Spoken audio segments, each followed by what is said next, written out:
अल्लाह वहदहू ला शरीक, उसकी जलाल, उसके कमाल, उसकी अज़मत, उसकी शान, उसकी किबरियाई, उसकी बड़ाई, उसकी रिफ़अत, उसकी बुलंदी, उसकी कोई हद नहीं है। रसूलुल्लाह सल्लल्लाहु अलैहि वसल्लम इरशाद फरमाते हैं: मस्समावातु अस्सबअु वल अर्ज़ून इंदल कुर्सी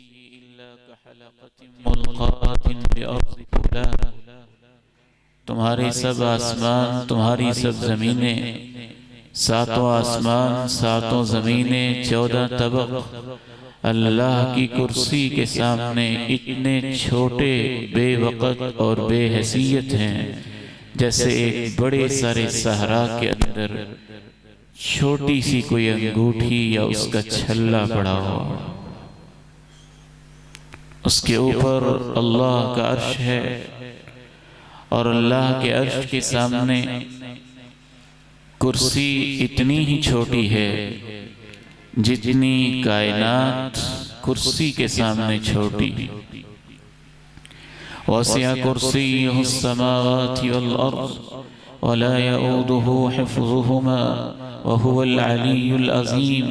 उसकी कुर्सी आसमानों ज़मीन से वसी है, इनकी हिफाजत उसके लिए कुछ मुश्किल नहीं। वो बहुत बुलंद है, वो बहुत अज़मत वाला है। उसी के हाथ में इज़्ज़त है, उसी के हाथ में ज़िल्लत है। और तुइज़्ज़ु मन तशा और तुज़िल्लु मन तशा, उसी के हाथ में सब खैर और भलाई की चाबियाँ हैं। बियदिकल खैर इन्नका अला कुल्लि शैइन क़दीर। वो हर चीज़ पे कादिर और क़दीर है। वो इस बात पे भी कादिर है कि बग़ैर माँ बाप के आदम को बना दे। वो इस बात पे भी कादिर है कि बग़ैर बाप के मरियम को ईसा जैसा पैगंबर बेटा दे दे। वो इस बात पर भी कादिर है कि आग को इब्राहीम के लिए गुलजार बना दे। वो इस बात पे भी कादिर है कि मिट्टी की मूर्तों को इब्राहीम के लिए निशानी और मोजज़े के तौर पे जीते जागते जैसे वो चाहे परिंदे या मरे हुए परिंदों को जिंदा कर दे। वो इस बात पे भी कादिर है कि एक मट्टी को इंसान बना दे। वो इस बात पे भी कादिर है कि पानी की एक बूंद को सबसे बड़ी उसकी निशानी तो खुद आप हैं, खुद मैं हूँ, हमारा वजूद है।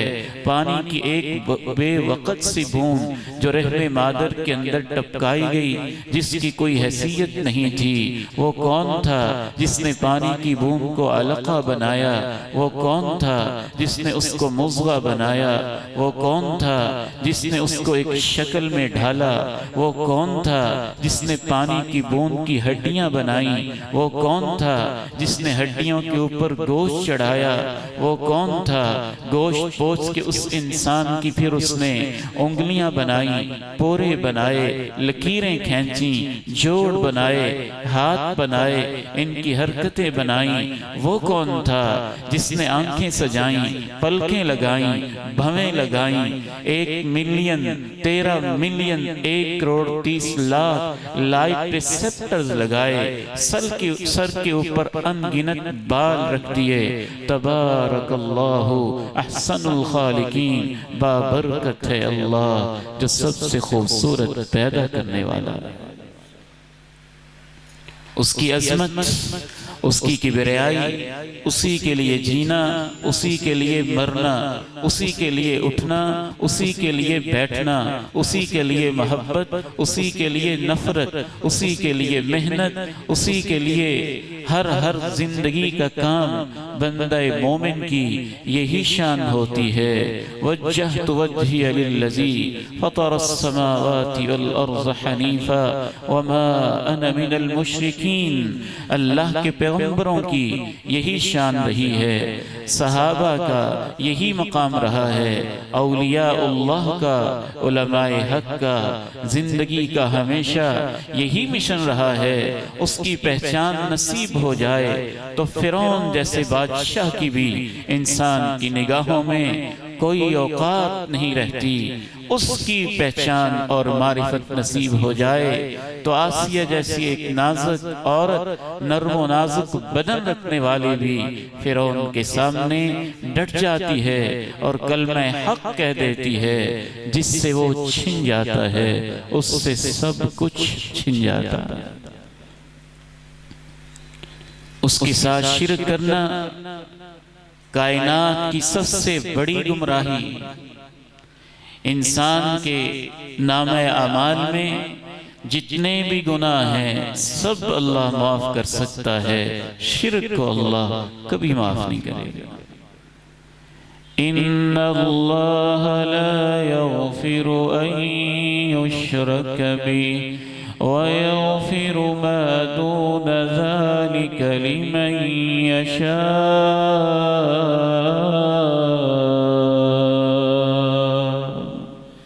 यकीनन अल्लाह ये माफ नहीं करता कि उसके साथ शिर्क किया जाए, इसके अलावा जो चाहता है वो माफ कर देता है। वमन युश्रिक बिल्लाहि फकअन्नमा खर्र मिनस समा फतख्तफुहु अत्तयरु औ तहवी बिहि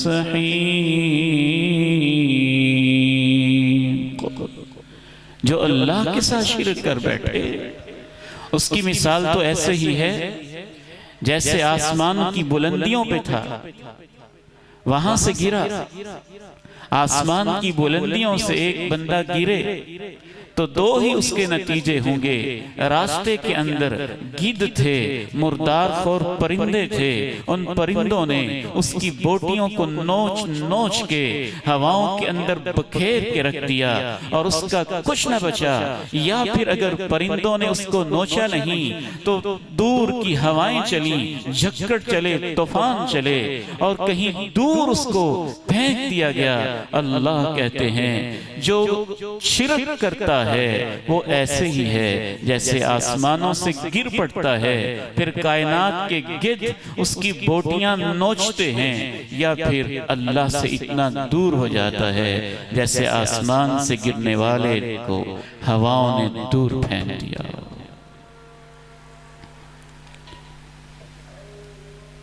शिर्क की बहुत सारी किस्में रही, उनमें से चंद एक आज के खुतबे जुमा में मैं आपके सामने रखूंगा।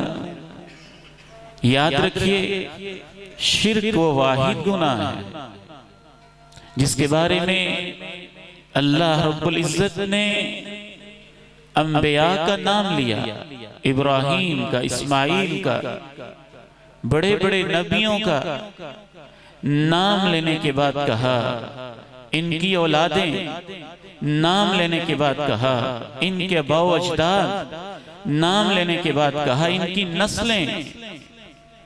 गोया सारे अंबिया उसमें आ गए और उनकी सारी औलादें भी आ गई। ये सब के नाम लेने के बाद कहा वलौ अशरकू लहबित अन्हुम मा कानू यअमलून, अगर वो भी शिर्क करते तो उनकी जिंदगी की सारी मेहनतें जाया हो जाती।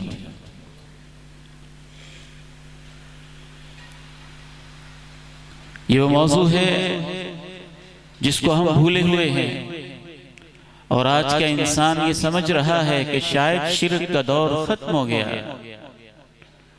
लेकिन मैं ये समझता हूं कि शायद पूरी इंसानी तारीख के अंदर शिर्क की इतनी किस्में जितनी हमारे इस दौर में पाई जाती हैं पहले कभी नहीं रही।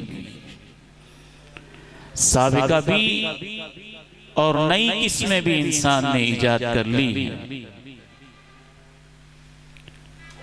शिर्क की एक बड़ी किस्म तो ये रही कि लोगों ने अल्लाह के नबियों को उनकी वफात के बाद उनका शरीक बना दिया और इसमें सरे फहरिस्त अल्लाह ने यहूदियों और ईसाइयों का नाम लिया।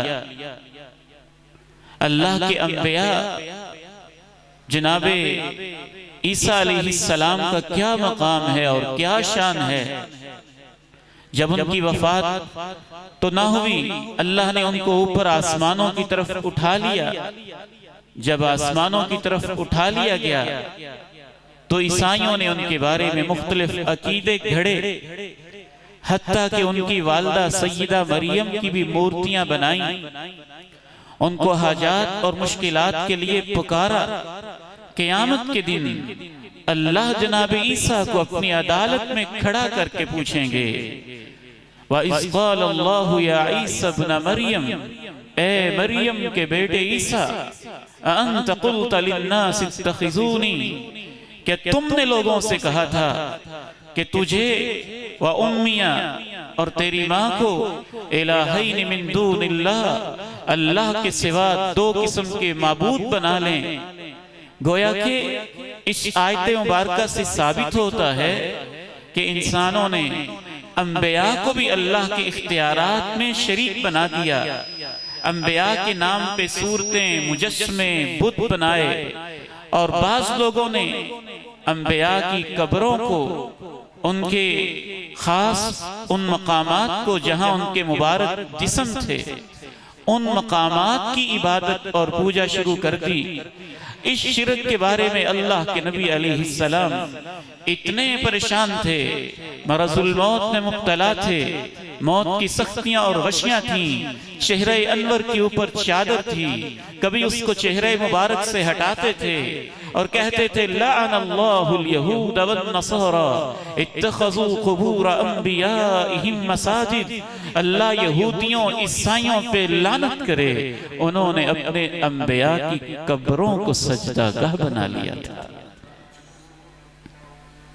दूसरी किस्म ये रही कि अंबिया की जो औलादें थी, जो सालिहीन थे, जो नेक लोग थे, सबसे पहला शिरक ऐसे ही शुरू हुआ जब वो दुनिया से चले गए। शैतान उनके फॉलोअर्स, मुत्तबईन के पास आके कहने लगा कि तुम्हें अब इबादत में लज्जत नहीं आती।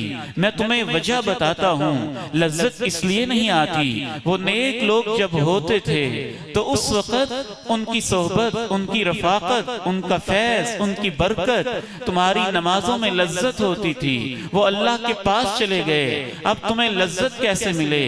अच्छा फिर कैसे लज्जत मिलेगी? शैतान ने कहा इबादत तो अल्लाह ही की होगी, लेकिन इबादत में हलावत, इबादत में खुशू, इबादत में खुजू, इबादत में लज्जत, इबादत में आजिज़ी, इबादत में इनकिसारी, अगर ये चीजें पैदा करना चाहते हो तो वो जो अल्लाह के नेक लोग वुद, सुवा, यगूस, यऊक, नसर, 5 बुजुर्गों के अल्लाह ने सूरह नूह के अंदर नाम भी लिए, और सही बुखारी में अल्लाह के पैगंबर के चचा के बेटे, कुरान के सबसे बड़े मुफस्सिर अब्दुल्ला इब्न अब्बास ने, पैगंबर की दुआ पाने वाले सहाबी ने उन 5 बुजुर्गों की यही तशरीह की कि शैतान ने उनसे कहा ये 5 बुजुर्ग चले गए, अब अगर तुम लज्जत इबादत में लेना चाहते हो तो उनके मुजस्समे बनाओ, पत्थरों के बुत बनाओ, उनकी शक्ल पर, उनकी शक्ल पर, जैसे जनाबे बुद्ध होते थे वैसे, जैसे जनाबे सुवा होते थे वैसे, जैसे अल्लाह के वली यऊस होते थे वैसे, जैसे अल्लाह के वली यऊक होते थे वैसे, जैसे अल्लाह के वली नसर होते थे वैसे। मुफस्सिरीन ने लिखा है कि ये जो 5 बुजुर्ग थे इनका ताल्लुक हजरत आदम अलैहिस्सलाम के बेटों के आगे बेटों के साथ था। उनके चंद नस्लों के बाद अंबिया की औलाद ही में से ये 5 बुजुर्ग थे। शैतान ने कहा तुम इनकी तस्वीरें बनाओ, मुजस्समे बनाओ, बुत बनाओ, जैसे उनका नाक वैसी नाक, जैसे उनकी शक्ल वैसी शक्ल, जैसे उनकी आंखें वैसे आंखें, और फिर तुम इनको नमाज के वक़्त, इबादत के वक़्त में अपने इबादत खानों में अपने पास रख लिया करो और तसव्वुर ये किया करो कि वो बुजुर्ग गए नहीं हैं, वो हमारे दरमियान ही मौजूद हैं, तो तुम्हें इबादत में लज्जत मिलेगी। ऐसे करने लगे। 1-2 नस्लें ऐसे करती रही होंगी, कोई 3 नस्लें शायद ऐसी करती रही होंगी। फिर शैतान उनके पास आया, जब इल्म चला गया, उलमा उठ गए। सही बुखारी में जनाब इब्न अब्बास कहते हैं जब इल्म उठ गया, शरई इल्म ही इंसानों को गुमराहियों से बचाता है। जब इल्म उठ गया, शैतान फिर उनकी नस्लों के पास आके कहने लगा, तुम भूले हुए हो, तुम्हारे असल दादा और तुम्हारे असल माबूद और तुम्हारे बुजुर्ग तो इन बुतों को ही पूजा करते थे, लिहाजा वो उनको पूजने लगे। दुनिया में जितने भी बुत पूजे गए, दो वजहों से पूजे गए। वो सारे के सारे बुत सिर्फ आम तस्वीरें नहीं थीं, खास बुजुर्गों के नाम की यादगारें थीं, उनकी शक्ल के ऊपर बनाई गई थीं। और शैतान ने दुनिया के ज़हीन इंसानों को इस गुमराही के अंदर मुब्तला किया था कि असल में तुम पत्थर को नहीं पूजते हो, ये पत्थर तो फलां अल्लाह के पैगंबर की नस्ल के बुजुर्ग का बना हुआ है। जब तुम इससे दुआ करते हो तो उसकी रूह इसके अंदर आ जाती है, वो तुम्हारी दुआ को सुनती है और उसकी रूह तो अल्लाह के पास है, अल्लाह को तुम्हारी फरियाद पहुंचा देती है। और जो कुंदज़ीन गबी किस्म के लोग हैं वो पत्थरों को बराह रास्त भी पूजते थे। तीसरी किस्म, आज आप खुद गौर करें, आपके दाएं बाएं इस किस्म की कौन कौन सी शिरक की सूरतें पाई जा रही, गली गली महल्ले महल्ले के अंदर। और तो इस उम्मत की बदनसीबी ये है कि मुझे कभी कभी महसूस होता है शायद वो हमसे समझदार थे, उन्होंने तो अंबिया की कब्रों को या फिर औलिया के मुजस्समों और उनकी तस्वीरों को पूजा था। इस उम्मत के अंदर तो बदनसीब भी हैं जो औलिया और नेक लोगों की सिर्फ तस्वीरें ही नहीं, उनके घोड़े भी नहीं, वो तो उनके जाने के साथ या उनकी जिंदगी में खत्म हो गए। उनकी याद में घोड़ों को भी पूछने लग गए, उनके सुमों को और उनके निशानात कदम को भी पता नहीं क्या कुछ समझने लग गए। और आप कहते हैं कि उम्मत से शिर्क खत्म हो गया। सोशल मीडिया ने तो ऐसे ऐसे पर्दे चाक किए हैं कि दिल खून के आंसू रोता है और अल्लाह का जलाल याद आता है कि अल्लाह तेरे हिल्म के क्या कहने हैं, तेरी जमीन के ऊपर तेरे साथ कैसा कैसा शिर्क हो रहा और तू उसे बर्दाश्त कर रहा है, इंसानों को मोहलत दे रहा है। शिर्क की एक तीसरी किस्म ये भी रही कि बहुत सारे लोग मलाइका को, फरिश्तों को ये समझते थे वो ऊंची हस्तियां हैं, वो अल्लाह की बेटियां हैं। और आप कभी भी ये ना समझें कि मुशरिकीन मक्का जो बुत पूजते थे वो वैसे ही पत्थर होते थे, उनमें से कुछ वैसे ही पत्थर भी होते थे, लेकिन बहुत सारे पत्थर वही थे जो इन्हीं अल्लाह के नेक बुजुर्गों की याद के तौर पे बने हुए थे। और उनका यही अकीदा था कि इन पत्थरों के अंदर उनकी रूहें आ जाती हैं, हमारी मुरादें अल्लाह तक पहुंचा देती हैं। और उन पत्थरों में वो पत्थर भी थे जो फरिश्तों के नाम पे इस तौर पे बने थे कि ये अल्लाह की बेटियों की तस्वीरें हैं, ये अल्लाह की बेटियां देवियां हैं। हम इनसे दुआ करेंगे तो ये देवियां, ये अल्लाह की बेटियां अल्लाह को बहुत प्यारी हैं, अल्लाह अपनी बेटियों की बात नहीं मोड़ता है, ये हमारी सिफारिश अल्लाह के सामने करेगी और हमारी मुरादें पूरी हो जाएंगी। सूरह नजम में शिरक की इस किस्म का तफसीली तज़किरा है। तो पहली किस्म शिरक की ये रही कि अंबिया को अल्लाह के शरीक बनाया गया। दूसरी किस्म ये रही औलिया को अल्लाह का शरीक बनाया गया। तीसरी किस्म ये रही फरिश्तों को भी अल्लाह का शरीक बनाया गया। और शिरक की इस किस्म को मैंने अर्ज किया, आप घर जाके पढ़िएगा, सूरह नजम में अल्लाह ने तफसीली इसका बयान भी किया। अलकुमुज़्ज़करु वलहुल उन्सा तिल्का इज़न क़िस्मतुन ज़ीज़ा इन हिया इल्ला अस्माउन सम्मय्तumuहा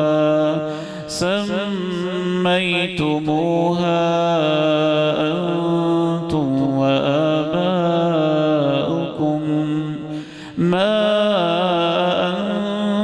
अल्लाह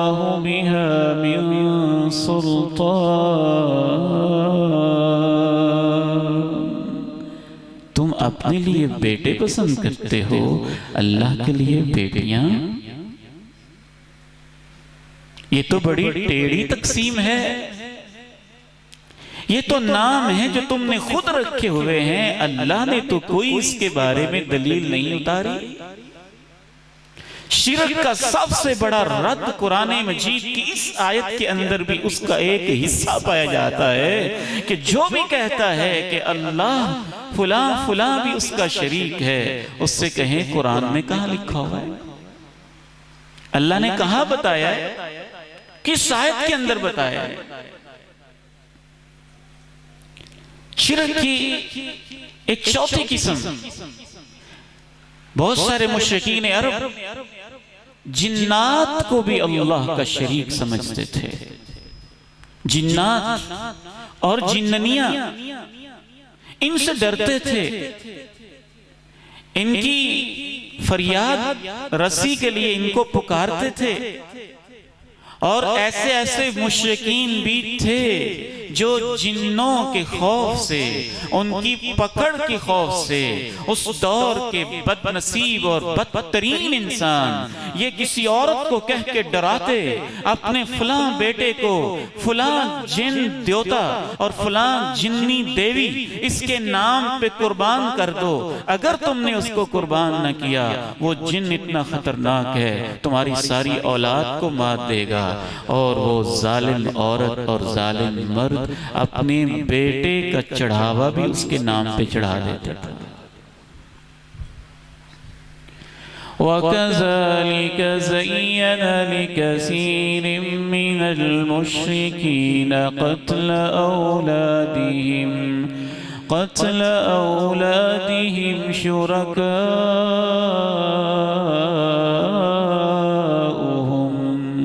बहुत सारे मुशरिकों के लिए अल्लाह ने इस अजीब शैतान जालिम लईन ने ऐसा गुमराह किया कि अल्लाह कहते हैं बहुत सारे मुशरिकीन के लिए शैतान ने अपनी औलादों को कत्ल करना भी खूबसूरत बना दिया। इंसान जब शिरक की दलदल में डूब जाता है वो बदतरीन इंसान बन जाता है, खौफ का मारा हुआ इंसान बन जाता है।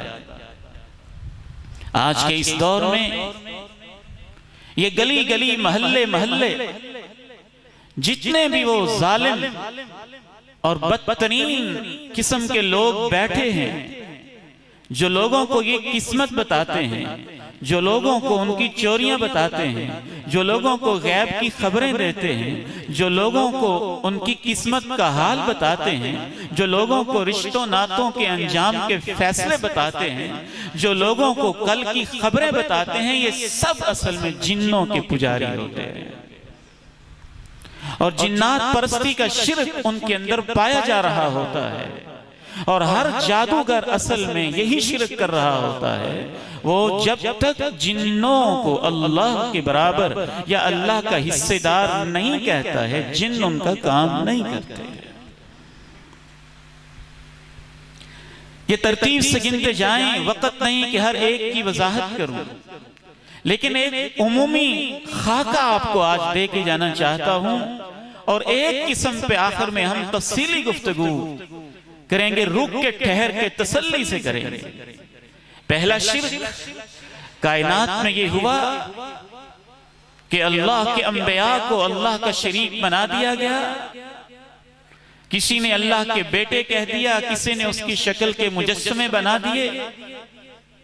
और आज जो शख्स भी किसी नबी के बारे में अकीदा रखता है कि वो अल्लाह के नूर में से नूर हैं, वो इस लिहाज से शिर्क ही कर रहा होता है।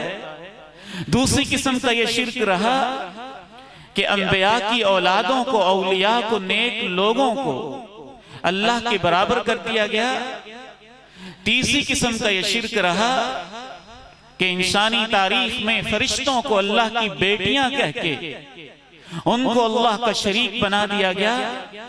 चौथी किस्म का ये शिर्क रहा कि जिन्नों को, जिन्नात को और खुद साख्ता मखलूकात को अपने अपने नाम देके उनको भी अल्लाह का शरीक बनाया गया। बकायदा जंग जब हो रही थी, ग़ज़वा उहद हो रहा था, पैगंबर के दंदाने मुबारक शहीद हो चुके थे, भगदड़ मच चुकी थी, परेशानी की कैफियत थी। मुशरिकीन ने कहा था फलां कहाँ है, फलां कहाँ है, फलां कहाँ है, खामोशी तारी रही। तो उन्होंने नारा लगाया था, एक बहुत सारे नारों में से एक ये था, लना उज़्ज़ा वला उज़्ज़ा लकुम, हमारे पास उज़्ज़ा देवी है, वो जिन्नों की माँ और जिन्नी जो हमारे काम आती है, वला उज़्ज़ा लकुम, तुम्हारे पास तो कोई उज़्ज़ा नहीं। सूरह नजम में अल्लाह ने उस उज़्ज़ा देवी का भी रद्द किया। और सुनन नसाई के अंदर अल्लाह के पैगंबर अलैहिस्सलाम की हदीस है, जब अल्लाह रब्बुल इज़्ज़त ने मक्का की फतह नसीब फरमाई, आपने जनाब खालिद इब्ने वलीद को भेजा कि जाओ, जो उज़्ज़ा देवी का बहुत सारा एक हरम नुमा चीज बनी हुई है, जो मखसूस उसके मुजाविर भी होते, बुत की हिफाजत करने वाले भी होते, वहां मखसूस कमरे भी होते, वहां मखसूस मंतर पढ़ने वाले भी होते, मखसूस किस्म की 3 बड़ी बड़ी बेरियां भी थी। आपने जनाब खालिद इब्ने वलीद को कहा, जाओ बेरियों को काट दो और उस बुत को पाश कर दो, और जो वहां बिल्डिंग है उसको गिरा दो। साई की हदीस कहती है जनाब खालिद इब्ने वलीद गए, ये काम करके वापस आ गए। आपने फरमाया, खालिद असल काम तो बाकी रहता है। वो क्या? जाओ, दोबारा जाओ। वापस गए। सुनन नसाई की हदीस है, कोई इधर उधर की कहानी नहीं। जनाब खालिद इब्ने वलीद गए, क्या देखते हैं कि वो उज़्ज़ा जो जिन्नी थी, उसने अपने बाल बखेरे हुए, कपड़े उतारे हुए, डरावनी शक्ल बनाई हुई, सामने खड़े होकर अजीबो गरीब आवाजें निकालने लगी। वो तो तौहीद वाले थे, उनको किसका खौफ दिलों में समा सकता था। जनाब खालिद इब्ने वलीद ने वही सैफुल्लाह तलवार अपने हाथ में उठाई, उसकी गर्दन के ऊपर प्रैक्टिकली बकायदा वो सामने आ गई, उसको मारा। मारने के बाद उसका खून बहाया और उसको मार के वापस आए। अल्लाह के पैगंबर ने कहा, अब तुम्हारी मुहिम पूरी हुई है। उज़्ज़ा का, उस बुत का कुरान मजीद में भी तज़किरा है। और वहां की जो जिन्नी थी, महसूस ये होता है कि वो अपने आप को बावर ये करवाती थी मुशरिकीन को कि मैं भी फरिश्तों की कोई खास चीज हूं, फरिश्तों की तरह।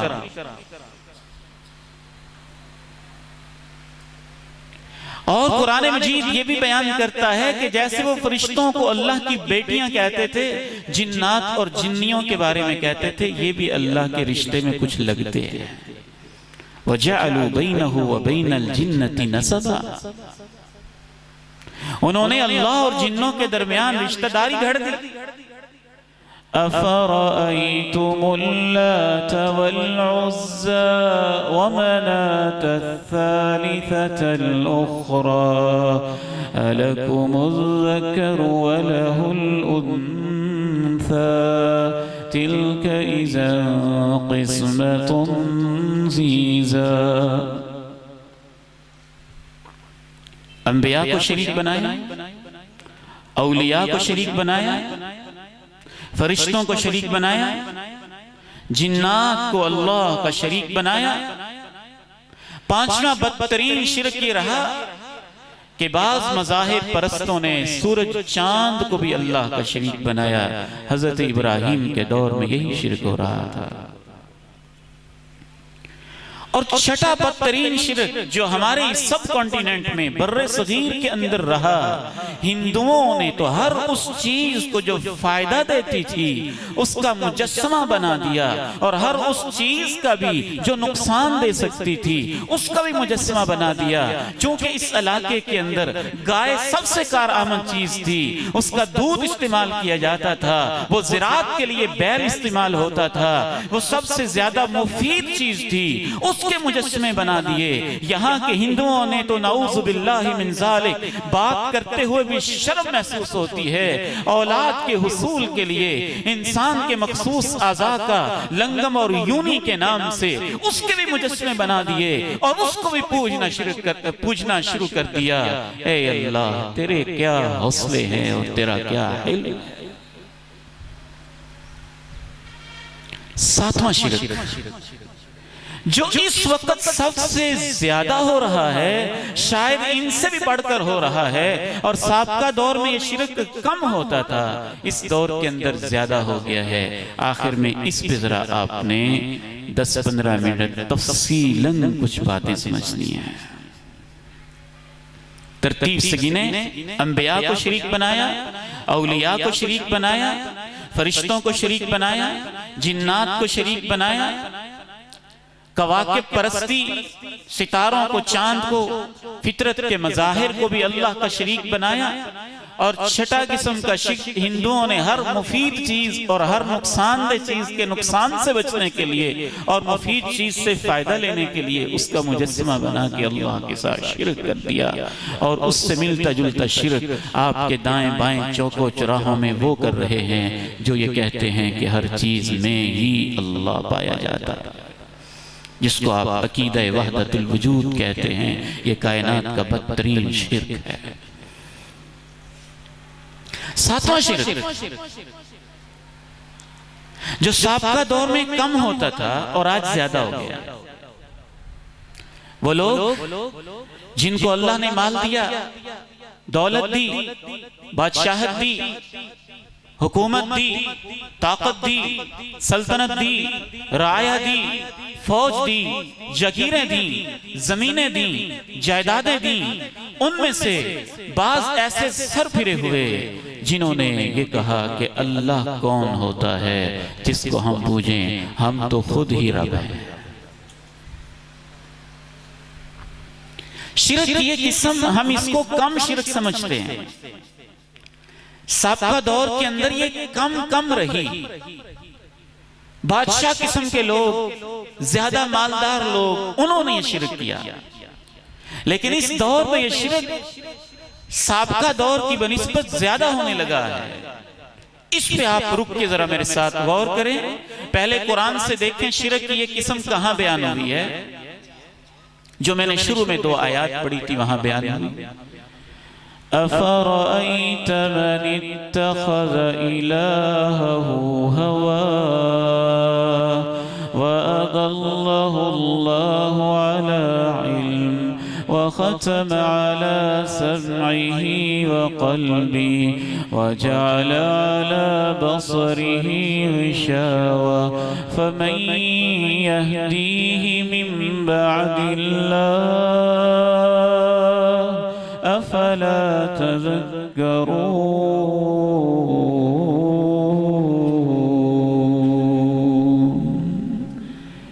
मेरे महबूब, कितनी हैरानी वाला रवैया है उस शख्स का जिसने अपने आप को ही माबूद बना लिया।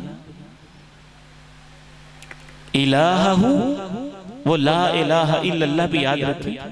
इलाहहू, उसने अपना इलाह बना लिया। हवाहू, अपने ही ख्वाहिशों, अपने ही नफ्स को, अपने आप को। और अल्लाह ने उसको गुमराही के लिए आजादियां दे दी। हालांकि वो असल हकीकत जानता भी है कि वो क्या है। ऐसे शख्स के दिल पे अल्लाह ने मोहर लगा दी, कानों पे मोहर लगा दी और उसकी आंखों पे भारी पर्दे डाल दिए। इसने अल्लाह को छोड़ा हुआ है। अब इसको हिदायत कौन दे सकता है? तुम होश क्यों नहीं करते हो?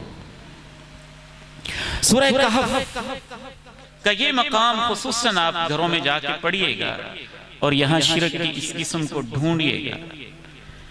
क्या अजब अंदाज में अल्लाह रब्बुल इज्जत ने शिरक की इस किस्म का सूरह कहफ के अंदर तफसीली तज़किरा किया। अल्लाह रब्बुल इज्जत ने ये जो सूरह कहफ की आयत है, इसलिए मैंने खोल के स्पेशली सामने रखी है कि आपने इसका मुताला करना है। पूरे 2 रुकू हैं शिरक की इस किस्म के ऊपर। सूरह कहफ 15वां पारा है, आयत नंबर 32 से शुरू हो जाएं और दूसरे रुकू तक, एंड तक पढ़ते जाएं 53 तक। तकरीबन ये 20-21 आयत है। एक मालदार आदमी है, उसके 2 बाग हैं बड़े खूबसूरत, और 2 बागों से वो 3 फसलें उठाता है। शायद ऐसे आज भी इंसान नहीं कर रहे होंगे। ये इतना मालदार, इतना ज़हीन है। 2 बागों से जमीन एक है, फसलें 3 किस्म की उठाता है। किनारे किनारे पे उसने खजूरें लगाई हैं। लगता है कोई पहाड़ी इलाके का बड़ा जागीरदार है।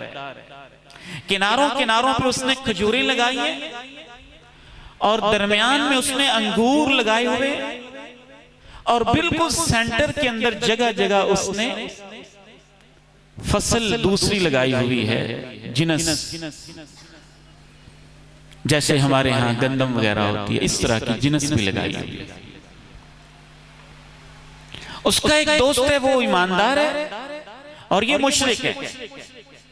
और यहां इसका शिरक समझना है आपने, और शिरक की एक किस्म जो आज के दौर में आम हुई और उस दौर में कम थी, लेकिन कुरान तो क़यामत तक के लिए है। कुरान की अज़मत पे कुर्बान के कुरान ने शिरक की सारी शक्लें बताई और खोल खोल के बताई। इसका शिरक ये था, ये कहता था पहली बात तो ये है क़यामत आनी कोई नहीं। दूसरी बात यह है अगर आ भी गई तो जैसे मैं यहां वडेरा हूं, मैं वहां भी मैं ही वडेरा हूं, मैं ही बड़ा हूंगा। और तीसरा इसका शिरक ये भी था कि ये कहता था कि ये जमीन और ये अनाज और ये फसल, ये सब कुछ मेरी मेहनत है। रब कौन होता है? ये मेरी मेहनत है, मेरी दुनिया है, मेरी स्किल, मेरा नॉलेज उस दौर के हिसाब से, यानी मेरी टेक्नोलॉजी, मेरी जहानत है। अब 20 आयत तो मैं नहीं पढ़ सकता, इसमें चंद आयतें मैं आपके सामने रखता हूं, मेरे साथ जरा तवज्जो करें।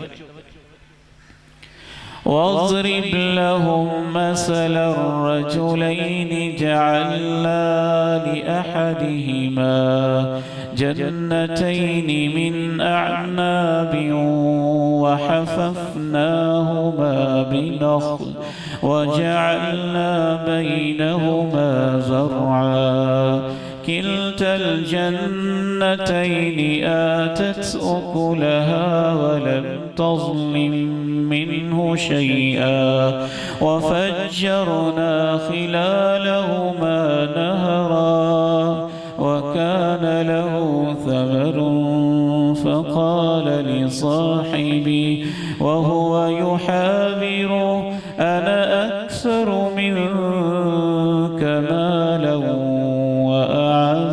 नफ़रा वदख़ल जन्नतहु वहुव ज़ालिमुन लिनफ़्सिहि क़ाल मा अज़ुन्नु अन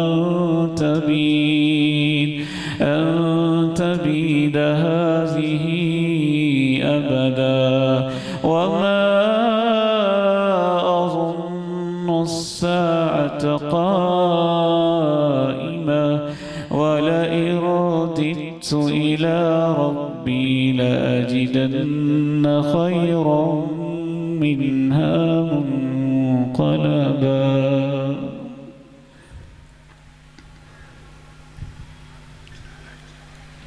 इस सियाक़ो सबाक़ में 2 जगह पे इसके ऊपर शिर्क का हुक्म लगाया गया है। एक, उसके मोमिन साथी ने उसको कहा लौला इज़ दख़लत जन्नतक क़ुल्त मा शा अल्लाहु ला क़ुव्वत इल्ला बिल्लाह। तुम माशाअल्लाह कहते, तुम कहते ये अल्लाह की मदद, अल्लाह की रहमत है, तुम क्या कह रहे हो? और जब सब कुछ इसका मलिया मेट हो गया, फिर इसने कहा या लैतनी लम उशरिक बिरब्बी अहदा, काश कि मैं अपने रब के साथ किसी को शरीक ना ठहराता। फिरौन ने भी ये शिरक किया था। उसने 2 टोक कहा मैं ही रब हूं। वो आसमानों वाला रब कौन होता है? मैं खुद रब हूं और मैं सबसे ऊंचा रब हूं। बागात मेरे मतहत हैं, जमीनें मेरे मतहत हैं, राया मेरे मतहत है, नील से बहने वाली नहरें मेरे मतहत हैं, मा अलिमतु लकुम मिन इलाहिन गैरी, ए मेरी कौम के लोगों, मैं तुम्हारा बादशाह कह रहा हूं, मेरे इल्म के मुताबिक मेरे अलावा तो तुम्हारा कोई माबूद है ही। नमरूद ने भी ये शिर्क किया था, उसको भी अल्लाह ने बादशाहत दी। जनाब इब्राहीम ने कहा मेरा रब वो है जो जिंदगी और मौत देता है। नमरूद ने कहा मैं जिंदगी और मौत देता हूं, मैं जिसको चाहूं मार डालूं, जिसको चाहूं जिंदा रखूं। कारून ने भी ये शिर्क किया और वो समझता था इन्नमा ऊतीतुहु अला इल्मिन इंदी, ये सब कुछ मेरा इल्म है कि मुझे सब कुछ मिला हुआ है। तो एक जागीरदार था, उसने ये शिर्क किया। एक बादशाह था फिरौन, उसने ये शिर्क किया। एक और बादशाह था नमरूद, उसने ये शिर्क किया। और एक सरमायादार था कारून, उसने ये शिर्क किया। आज के इस दौर में उनको तो अल्लाह ने कुछ दौलत दी, कुछ इख्तियारात दिए और वो शिरक की इस किस्म के अंदर मुब्तला हो गए। आज का ये जालिम इंसान, अल्लाह ने इसको तो बहुत कुछ दे दिया, उनके मुकाबले में वो बादशाह तो सोच भी नहीं सकते थे। इसने जमीन के सीने को चीरा। अल्लाह ने इस इंसान को वह टेक्नोलॉजी दी कि इसने फिजाओं में उड़ाने भरी। अल्लाह ने इसको वो जहानत दी कि इसने सूरज से शुआएं छीनी। अल्लाह ने इसको वो ताकत दी कि इसने चांद से उसकी लहरें छीनी। अल्लाह ने इसको वो ताकत दी कि इसने कायनात में अपनी मर्जियां शुरू कर दी। आज के इस इंसान ने ये शिरक इस नाम के साथ किया कि रब कौन होता है, मैं आजाद हूं, मेरा जिस्म मेरी मर्जी। और शिरक की इस किस्म को नाम दिया गया लिबरलिज्म, आजादी। नाम दिया गया फ्रीडम, आजादी। नाम दिया गया ह्यूमनिज्म कि इंसान खुद अपने फैसले करेगा।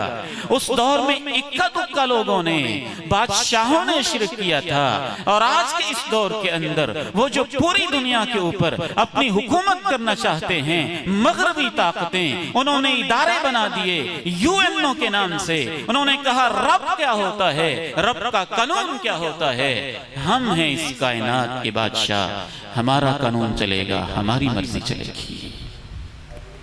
उसका एक छोटा सा हिस्सा है ट्रांसजेंडर एक्ट, कि उन्होंने कहा रब कौन होता है फैसला करने वाला, मैं मर्द हूं कि औरत, उसने मुझे मर्द बना दिया, ये उसकी मर्जी, लेकिन मैं नहीं मर्द बनूंगा, मैं औरत बन के जीऊंगा, ये मेरी आजादी है। और औरतों ने कहा रब ने मुझे औरत बनाया है तो वो कौन होता है मुझे औरत बनाने वाला, मैं अपनी मर्जी से जीऊंगी, मैं अपनी जेंडर चेंज करके मैं मर्द बन के जीना चाहती हूँ। और मगरिब के अंदर तो 5वीं 6ठी क्लास के बच्चे बकायदा, यानी 5 साल तक वो बच्ची थी और 5वीं क्लास में उसने कहा कि आज के बाद मेरा नाम भी चेंज, मेरी जेंडर भी चेंज, मेरी जींस भी चेंज, लिहाजा मुझे मर्द कहा जाए, ये मेरा नाम है, आज के बाद मैं औरत नहीं। 3री 4थी क्लास के बच्चे, 7वीं 8वीं के बच्चे, ये लिबरलिज्म बदतरीन शिर्क है अल्लाह की जात के साथ। उस वक्त जब बंदा ये कहे कि मैं आजाद हूं, रब कौन होता है मुझे कोई हुक्म देने वाला और मेरे ऊपर फैसले नाफिज करने वाला। शिर्क की इस किस्म को रद्द करने के लिए वक्त तो काफी बीत चुका है, लेकिन मैं आपके 5-6 मिनट मजीद लेना चाहूंगा कि शिर्क की इस किस्म का अल्लाह ने जो खूबसूरत रद्द किया है ना, वो हम समझ जाएं तो हम सही माना में अल्लाह के बंदे बन जाएं। अल्लाह ने पहली बात ये कही है, ऐ इंसान तू इतना तो सोच ले कि तुझे पानी की बूंद से पैदा किसने किया था। वज़रब लना मसलन वनसिय खल्क़ा क़ाल मन युह्यिल इज़ाम वहिय रमीम क़ुल युह्यिहा अल्लज़ी अंशअहा अव्वल मर्रा वहुव बिकुल्लि खल्किन अलीम।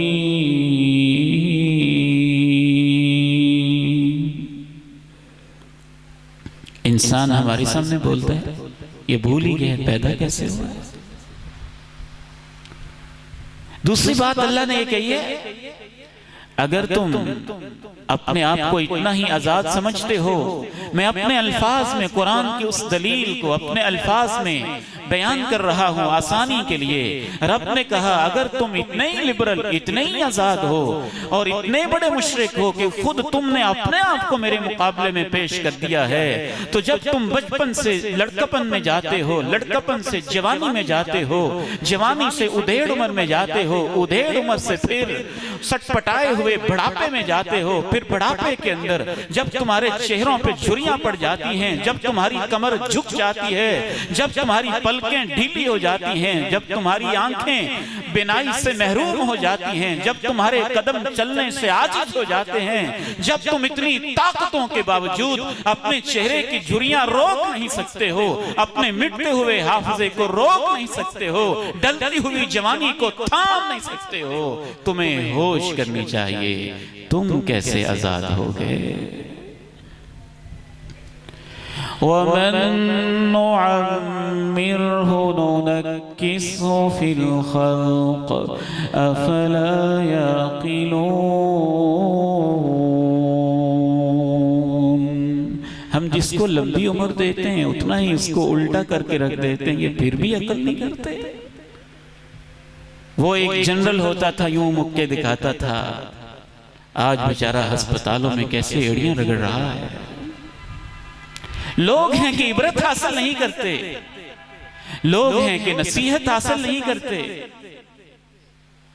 अल्लाह रब्बुल इज्जत ने कुरान मजीद में तीसरी दलील ये दी है, तुम हो ही क्या कि मेरे सामने बड़े बनते हो, तुम्हारा तो वजूद ही 4-5 फुट का है, तुम देखते नहीं हो मैंने आसमान की छत कैसे बनाई है, तुम देखते नहीं हो मैंने जमीन का फर्श कैसे बनाया है, तुम देखते नहीं हो मैंने 24-24 हजार फुट ऊंची, 30-30 हजार फुट ऊंची केटू की चोटियां और पहाड़ों की बुलंदियां कैसे बनाई हैं, तुम देखते नहीं हो मैंने समंदर कैसे बहाए हैं, तुम देखते नहीं हो मैंने दरिया कैसे बहाए हैं, तुम देखते नहीं हो मैंने चश्मे कैसे चलाए हैं, तुम देखते नहीं हो मैंने सूरज को कैसे निकाला है, तुम देखते नहीं हो मैंने शाम को कैसे गुरूब के अंदर मुब्तला किया है।